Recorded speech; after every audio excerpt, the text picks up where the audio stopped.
meu nome é Daniela, né? Eu trabalho na vigilância sanitária, né? Ali na região norte, daqui do município de São Paulo. E a gente tem... Ai, sério, eu tenho vergonha. Então, a gente faz o trabalho ali, o trabalho duro, né? De fazer a fiscalização das ILPIs. E quando eu fiquei um tempo afastada e agora estou voltando a trabalhar, e quando eu retorno com este evento, me dá a sensação assim, estamos... Tudo isso que foi falado é o nosso sonho de consumo, né? Primeiro, né? Primeira coisa é isso, né? Perceber que quando a professora fala pra gente, a professora doutora Maria Luísa, fala pra gente da questão de tratar o idoso, respeitando a sua condição de idade, respeitando a sua condição, as suas particularidades, não comparando com uma criança, com aquela figura foi muito marcante, assim, não comparando com uma criança, né? Isso chama muita atenção, que muitas vezes a gente vai na ILPI, e eu falo isso para algumas ILPIs pequenas, né? Que aqui o comentário foi, qual é o perfil do dono da ILPI, daquele que tem a intenção de abrir uma ILPI, né? Eu acho que isso mexe um pouco também com qual é o tipo de tratamento que eu vou fornecer naquela instituição, qual é o foco, né, daquela instituição. Então, quando se fala um pouco disso, né, o respeito que você tem pelo idoso, me faz questionar mesmo, né, como é que está sendo feito este envolvimento dos profissionais que trabalham naquela instituição, a preocupação do respeito com o idoso, e aí entra um pouco o que a Andréia está falando, a preocupação com respeito da aparência. A gente faz a inspeção em instituições que não tem um espaço mínimo para guardar uma foto, para guardar o seu santinho, para guardar a sua lingerie. Sim. Não existe espaço. A semana retrasada a gente fez uma inspeção e eu falava assim, olha, a questão de comida e medicação a gente já superou aqui. Sim. Aqui você já tem comida, já tem medicação. Agora vamos dar um salto de qualidade, as pessoas têm que ter individualidade, né? Entra um pouco também o que a professora falou, que é a questão de respeito à privacidade, à proteção, né, à intimidade do idoso. Existem casas que têm câmeras, né? Câmeras dentro dos quartos, câmeras em vários ambientes. E qual é a preocupação, né? E aí um pouco eu fico assim preocupada, né, que as instituições menores a gente tem uma dificuldade muito maior de se fazer entendido, né? Porque a fiscalização ela não tem só esse papel de polícia, mas tem um papel educativo, tem um papel de construir junto, né? A gente constrói coletivamente, isso é muito legal. E eu sinto muita falta dessa aproximação, né? Destas pequenas instituições com um ambiente deste, por exemplo. Escutar vocês falarem e falar assim, meu Deus, existe uma luz no fim do túnel, né? A gente vai ter a possibilidade de entrar numa ILPI e conseguir enxergar uma outra realidade. Eu fico emocionada porque a gente vê o quanto é diferente, né? O quanto é diferente a gente chegar numa casa e ver 30 idosos sentados na frente da televisão que está passando um culto evangélico, nem todos são evangélicos, né? E eles são obrigados a escutar. E aí na última inspeção que nós fizemos, a proprietária da instituição falava assim, no momento da inspeção aparecia uma pessoa e fazia um culto dentro da ILPI. Todos os idosos eram obrigados a participar. E eu perguntei, quais são as religiões que vocês... aqui a gente atende tudo, menos deixar bater tambor e macumba, aqui a gente não deixa. Eu falei assim, mas você já perguntou se existe algum idoso que participa de uma dessas religiões, né, de matrizes africanas? Não, mas eu não deixaria. Eu falei, mas qual é o respeito que você tem com esse idoso? Você perguntou para ele, você perguntou se ele quer participar do culto evangélico, se ele quer participar da missa ou não. Então, assim, são pequenas coisas que a gente tem se deparado. E aí, só uma fala anterior, desculpem o desabafo, mas só uma fala anterior, né? Quando se fala dos instrumentos de avaliação lá atrás, a gente tem uma dificuldade muito grande de que as ILPIs consigam entender esta necessidade de fazer esta avaliação multiprofissional. As instituições têm dificuldade de compreender que o idoso não é só uma pessoa velha, que ela tem outras demandas, outras necessidades e que ela precisa participar de diversas coisas. E aí a gente tem, eu e minha equipe, né, nós temos algumas dificuldades principais, porque a gente exige um plano de trabalho, que é algo mínimo. Muitas instituições não conseguem elaborar um plano de trabalho, né? Porque não conseguem ver além do cuidado de saúde. Então, essas são algumas dos meus apontamentos. Daqui para o final ainda vou ter mais, vou chorar até o final. Obrigada, professora.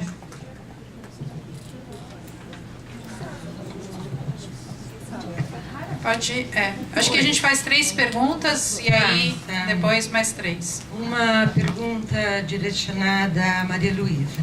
Existe hoje alguma preocupação ou legislação quanto à construção de ambientes já adequados à velhice? Ou ainda não tem nada voltado a essa questão? Existe? Então, acho que não pode? Espera só a terceira pergunta. A professora não pode responder.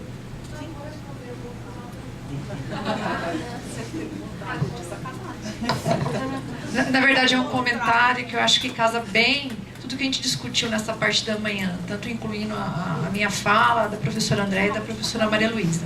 De novo, na instituição que a gente fica em estágio, recentemente eles criaram um refeitório para os cadeirantes, porque os cadeirantes comiam no primeiro andar e o térreo, onde ficavam os mais independentes, tinha um refeitório. O refeitório era só comportava esses idosos.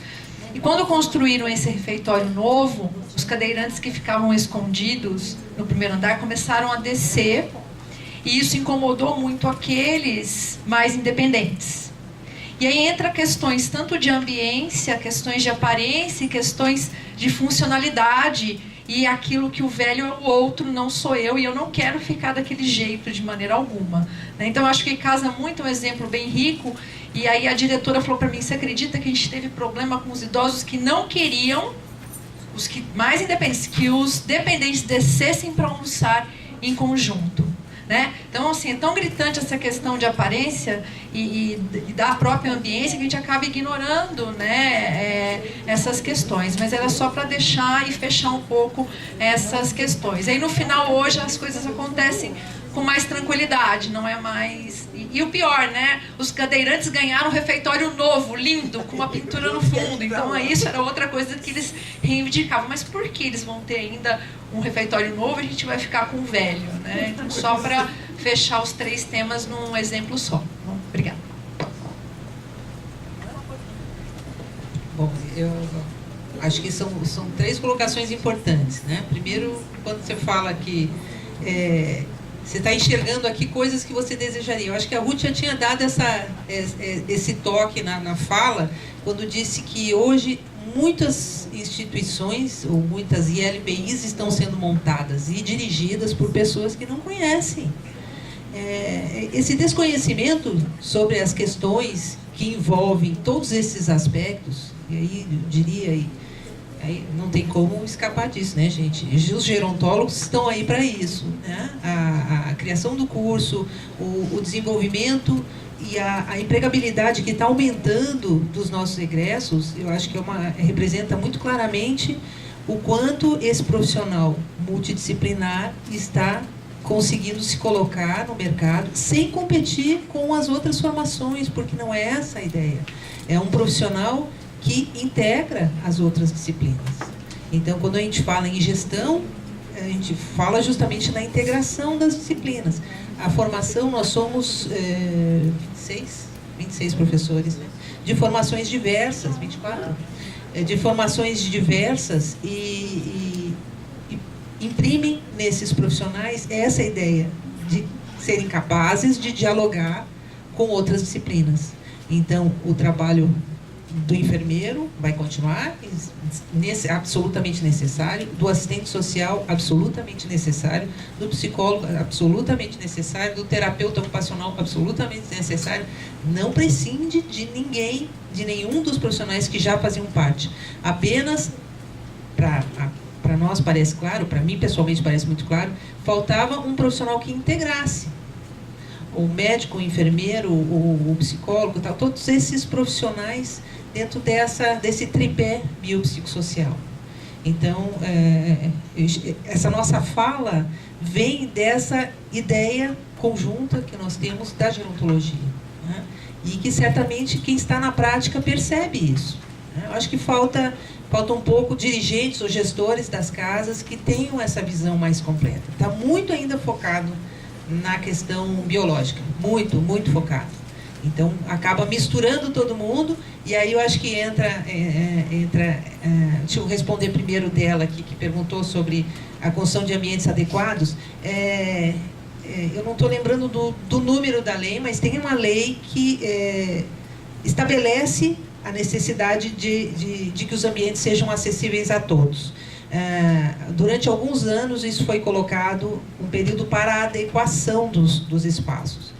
Então, a norma de acessibilidade, que é a NBR 9050, e que existe desde 95, e que já foi, como eu comentei na fala, foi atualizada em 2004 e atualizada novamente agora em 2015, ela, numa primeira versão, ela falava de acessibilidade para pessoas com deficiência. Depois, incluiu pessoas com necessidades especiais. E aí entra a criança muito pequena, a gestante, o idoso. Então, pessoas que tenham necessidades especiais. Então, a definição do desenho universal, a definição da necessidade dos acessos amplos e irrestritos para pessoas com todas as configurações antropométricas possíveis e com restrições, passou a ser obrigatória por força de lei já no século XXI. Então, a lei brasileira é de 2000, 2002, 2004, saíram algumas... 2000 é a primeira, mas depois tem algumas outras, Estatuto do Idoso, então, que coloca essas questões como obrigatórias.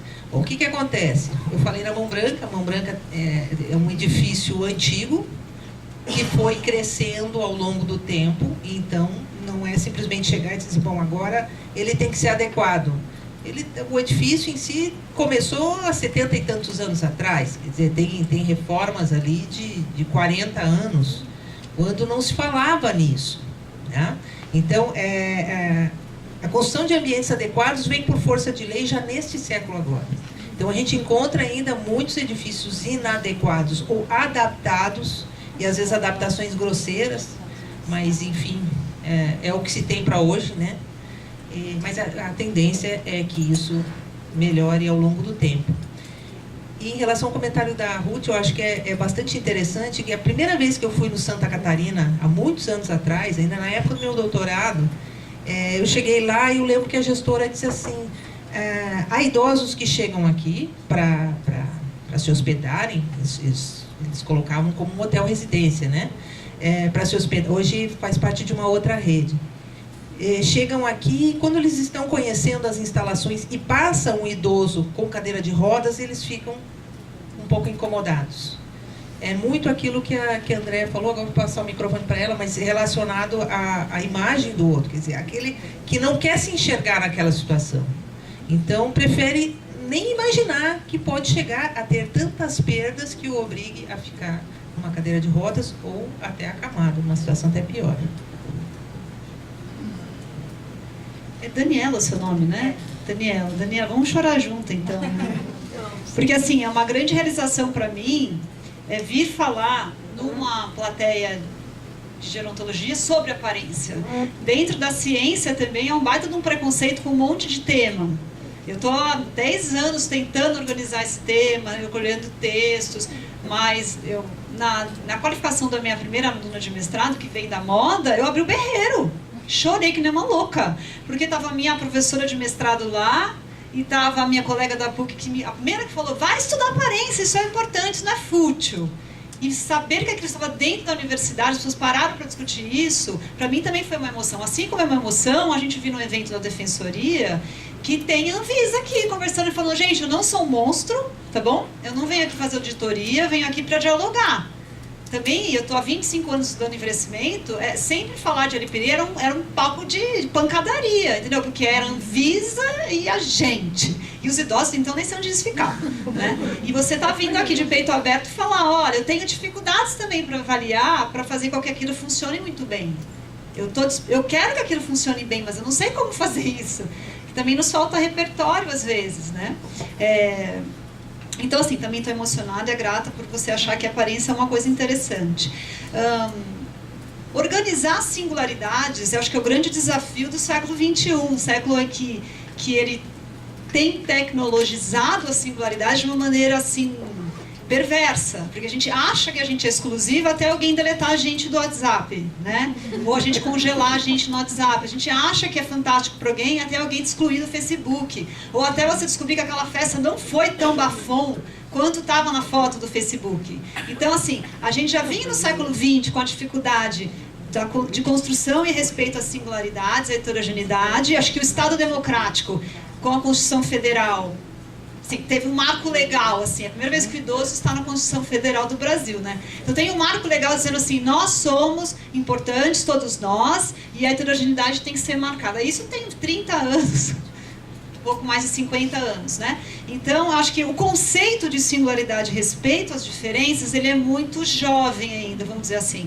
E isso faz com que a gente, como eu falei, a gente não tenha ainda muitos instrumentos e a gente não tenha muito isso como um valor. Eu acho que, especialmente nas instituições pequenas, a gente ainda está lutando para sobreviver, para manter os corpos funcionando, muitas vezes, né? Com pouco recurso, com pouco equipamento. A gente não tem uma equipe tão ampla como a gente sonharia. Então, assim, estão vários níveis, vários desafios diferentes. Mas a singularidade como um valor humano, eu acho que ela nasce com a Declaração dos Direitos Universal das Pessoas, né?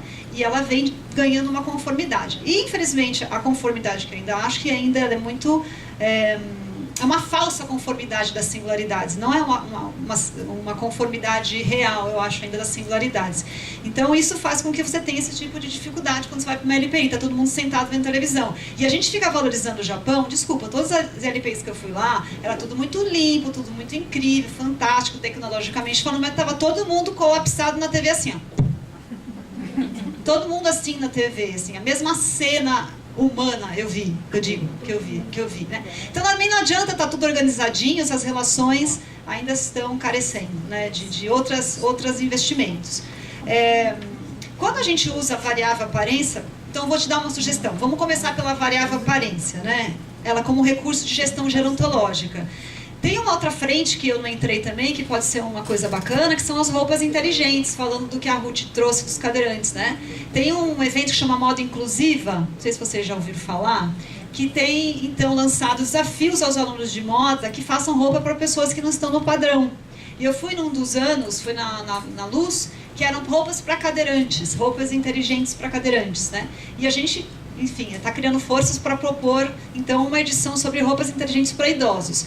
Porque também tem isso, você tem roupas para idosos independentes e você tem roupa para idosos acamados. Então, uma coisa que eu estou fazendo uma parceria com os professores de Sistema da Informação e de Texto de Moda é a gente inventar, também queremos orientandos, tá, gente? A gente inventar um tecido, isso já tem pessoas já começando a discutir isso, um tecido que ele muda de cor quando a pessoa está começando a criar, posso falar assim, criar escara? É feio falar isso? Quando ela começa a desenvolver uma inflamação em determinado local que está deitada há muito tempo, ela não consegue falar, está com Alzheimer avançado, ela não consegue dizer que aquilo está prejudicando, né? Então esse tecido, ele sente a temperatura do corpo, ele avisa o cuidador que está na hora de virar, está na hora de passar uma pomada. A aparência, a roupa como uma informação de gestão do corpo e gestão da atenção, né? Fora isso, sim, sapatos que sejam mais fáceis de amarrar, que a pessoa não trupique no sapato. Tem uma aluna estudando sapato agora. Vocês sabiam que as idosas da UNAT, que a gente está investigando, elas montam todo o look delas a partir do sapato? Vocês não fazem isso? Todo mundo faz isso. Então, assim, que sapatos existem disponíveis bonitos? A gente tem os Aflex, por exemplo, que é um sapato confortável, seguro, etc e tal. Mas o design não agrada as pessoas idosas. E elas ainda querem usar salto, porque elas cresceram, uma geração que cresceu achando que salto é ser sexy. Mas não dá para usar salto agulha, mas tem outro salto, tem um saltinho. Então, assim, quando eu falo roupa inteligente, é desde uma dessa que tem função médica, até uma roupa que traga, que aflore a personalidade da pessoa e os desejos, né? Então, por exemplo, a gente pode começar a fazer uma coisa barata, um plano de gestão gerontológica a partir da aparência. Como a senhora quer vestir nos seus próximos 10 anos? Como a senhora quer vestir quando a senhora estiver no caixão? Porque a gente nasce pelado e morre vestido. A gente conversa sobre... Vocês conversam sobre isso? Como eu quero me apresentar na hora da morte? A sua despedida. A gente fala sobre isso, né? A professora... A gente tem aula de cuidados paliativos, né? Com a professora Beatriz. E ela, a enfermeira, ela falando... são termos que eu não conheço. Tamponamento, é isso? Que a gente tampa, né? Os órgãos, tal. Mas a gente vai ser isso? Só um corpo lá duro, gelado, com um monte de algodão no nariz? Os seus filhos vão ver, a última imagem que a gente vai ver é a do caixão, não é? Como que a gente quer se apresentar? Então, assim, por que a gente não começa fazendo um plano gerontológico? Como a senhora quer se apresentar daqui a 10 anos? Porque isso vai contar como ela quer ser vista emocionalmente, como aquele corpo que vai precisar de uma bengala, o que quer que seja. Isso vai contar de outros domínios, né? E ela vai se sentir à frente das escolhas que ela quer fazer.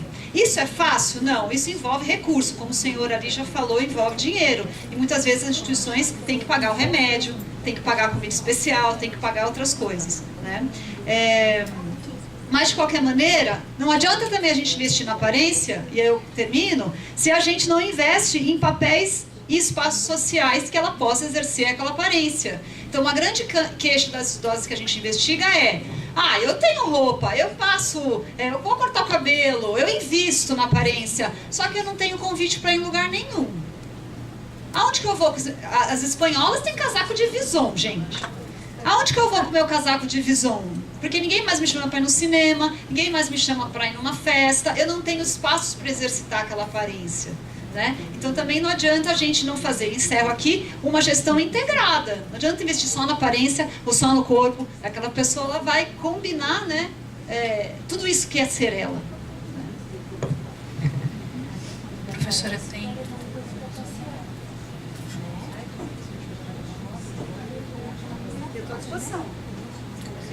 Então, a gente vai fazer mais uma roda de perguntas, mas assim, pediria só que fosse bem rápido, porque a professora Maria Luísa, ela tem um outro compromisso depois. E a gente precisa também, todo mundo almoçar. Então, assim, muito rápido e muito objetivo, por favor. Maria Lúcia, na verdade, é sobre a proteção à subjetividade na linha do que ela vinha colocando. Em LPIs públicas, não dá custo-benefício uma cama. Como é que se faz para preservar a intimidade, garantir a privacidade num lugar com 4 camas? A gente vai fazer 3, porque senão a gente não vai conseguir talvez ter espaço. Acho que a idade da pessoa é a pessoa que faz, é a mente que faz. Eu tenho 4 cursos, um fiz pelo Senai, cuidador de idoso no Senai aqui no SESC, não dá para fazer essa profissão porque só teve teoria, não teve prática. O outro fiz de serralheria do alumínio no Senai, na Leopoldina, também teve o diploma, só teoria, não tem prática. O outro fiz de licença predial dentro da ITEC, na Paulo Souza, lá no Vila Formosa, ganhei o diploma, ganhei 997 do governo, mas também não dá para trabalhar porque só teve prática. Então esse diploma é tudo de enfeite, o Senai dá, o Senai que dá. Então agora o MEC até proibiu de pagar e dar diploma, que todos os diplomas que estamos dando ninguém arruma emprego. Viu? E agora sobre a idade, no Brasil, lá onde eu moro, o cara, você vai estudar para quê? Velho não pode estudar, já está velho. Que tem muita pessoa que não tem cultura. Se a pessoa pode ter qualquer idade, se quiser tirar um diploma, você vai e tira. Agora o último diploma que tirei foi de informática. Então agora aprendi a mexer em computador e tal, isso é muito importante, mas 60% da pessoa idosa acho que isso não é idoso, não é mais para cidade idosa, vai esperar na cama morrendo. Acho que não é assim, acho que é um pouco de falta de cultura dos idosos. Então, tem mais alguma pergunta? Tá, aqui. E aí a gente encerra e faz as respostas.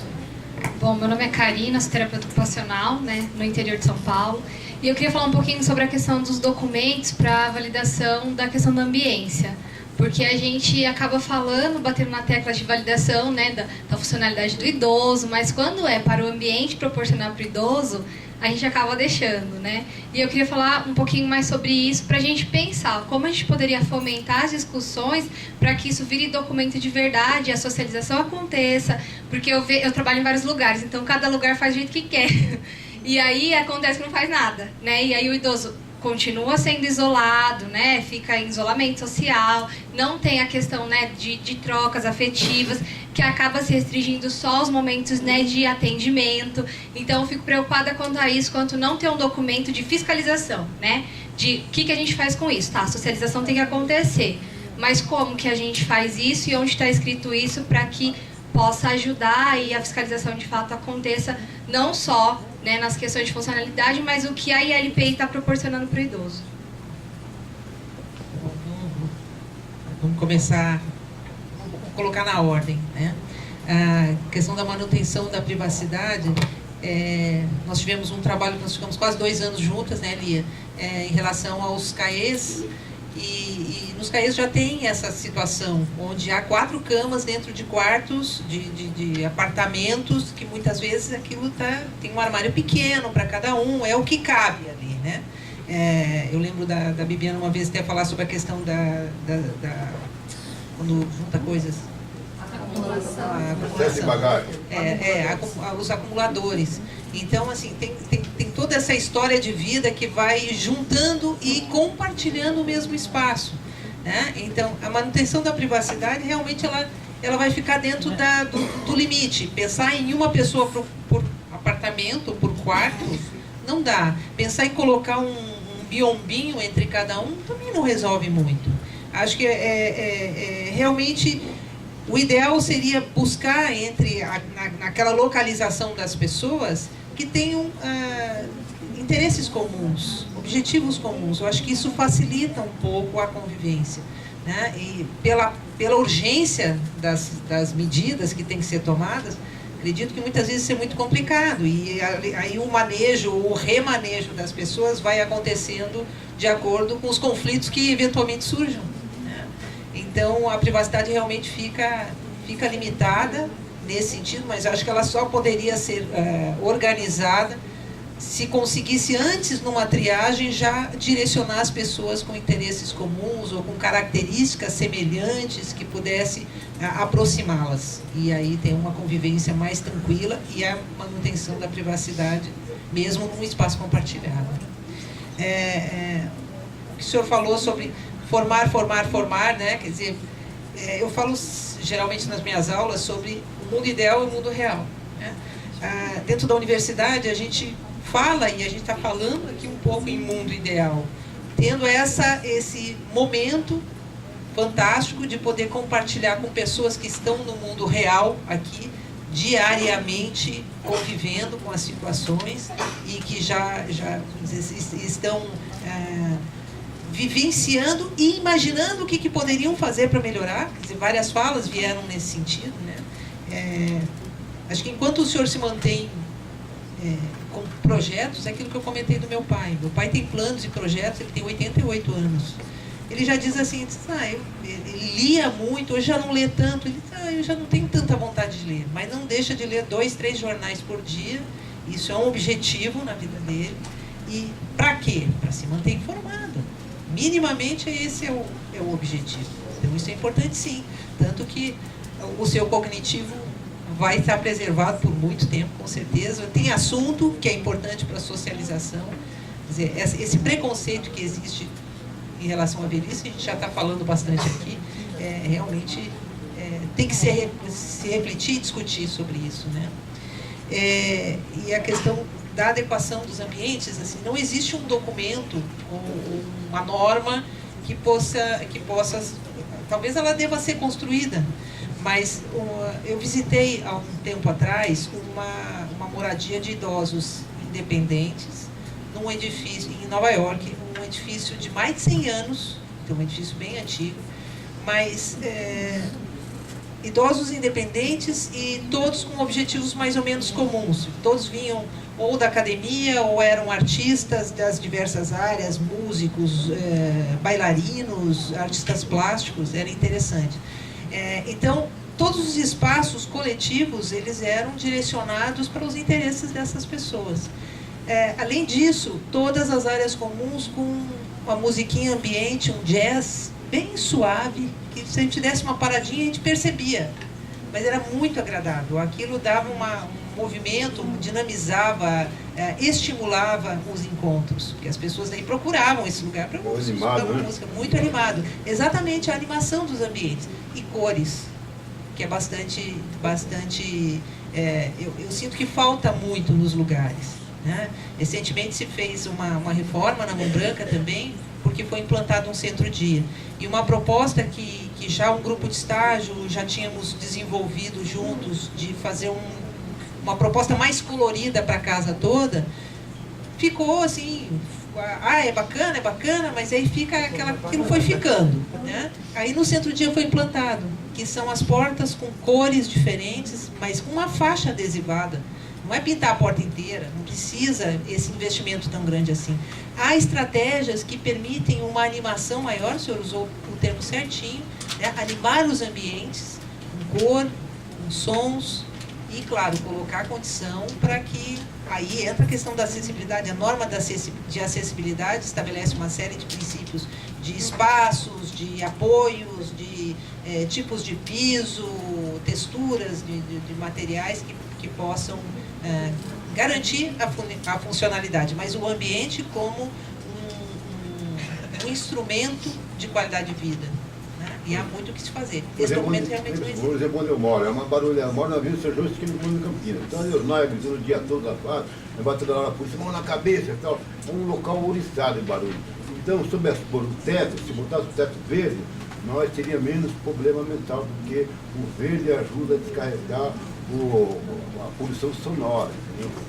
Existem alguns estudos de cores que facilitam e existem materiais que podem facilitar também que o ambiente mantenha um controle um pouco de ruídos, né? Que tenha uma acústica mais adequada para dentro dos ambientes. Quer dizer, isso é técnico.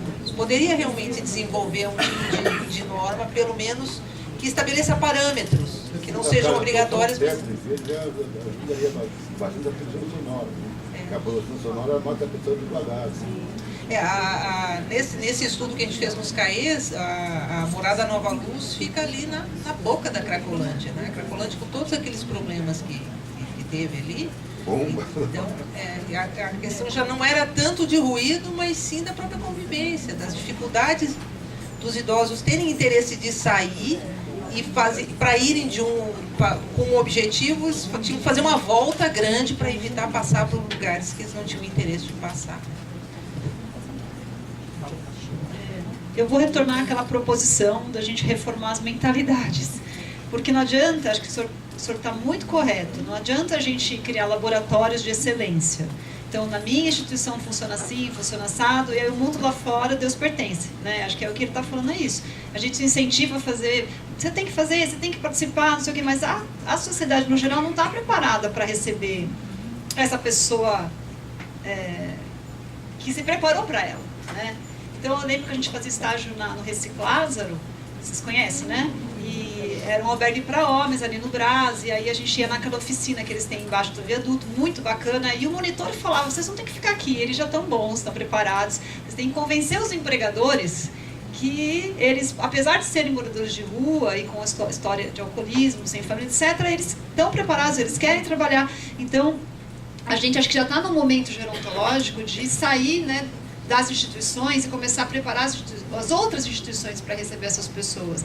E por que não a gente fazer um movimento de cima para baixo, de baixo para cima, não sei? Por que não a gente também preparar as ILPIs para as pessoas saírem de lá para uma república, por exemplo, que é um equipamento previsto pelos SUAS, né? Tem pessoas em LPIs que querem um nível de privacidade, que querem um nível de singularidade, já estão tão fortalecidas que elas podem eventualmente se reunir com outras e morar com outros, ou casar, ou namorar, arranjar um parceiro, né? A gente também não vê a saída da LPI como uma oportunidade de socialização, né? Então, assim, é aquela história, a gente tem que preparar as pessoas para o mundo, mas o mundo tem que se preparar para as pessoas também. Então, eu gostaria de concluir dessa maneira. Bom, quero agradecer muito, professora Maria Luísa.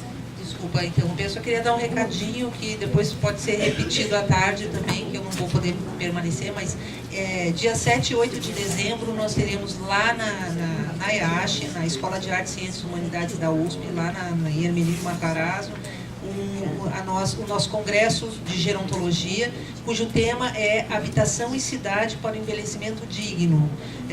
Nós temos palestrantes convidados que a maioria que não é da academia, então traz ideias mais práticas, outras visões sobre a habitação para o envelhecimento digno. Tá? Então a gente tem que falar em gerontologia, a gente não está falando só de velhice, né? Nós estamos falando de envelhecimento. Perdão.